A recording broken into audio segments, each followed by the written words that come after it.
சுட சுட இட்லி கூட இந்த கும்பகோணம் கடப்பா இருந்துச்சுன்னா அவ்வளோ ஒரு டேஸ்ட்டாக இருக்கும். வாங்க இது எப்படி பண்ணுறதுன்னு பார்க்கலாம். அதுக்கு குக்கரில் ஒரு 1/4 கப் பாசிப்பருப்பு கூட ஒரு உருளைக்கிழங்கு, மஞ்சத்தூள், பெருங்காயத்தூள், எண்ணெய் விட்டு 3 விசில் விட்டு எடுத்துக்கலாம்.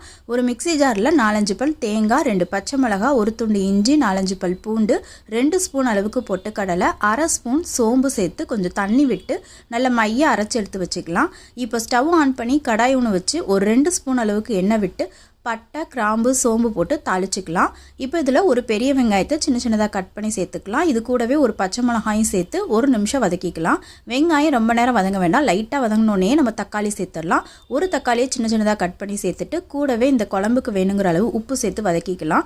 தக்காளி நல்லா மசிஞ்சு வந்தோடனே நம்ம அரைச்சி வச்சிருக்கிற அந்த மசாலாவும் கொஞ்சமாக தண்ணி விட்டு இந்த தேங்காயோட பச்சை வாசனை போகிற அளவுக்கு 1 நிமிஷம் கொதிக்க விடலாம்.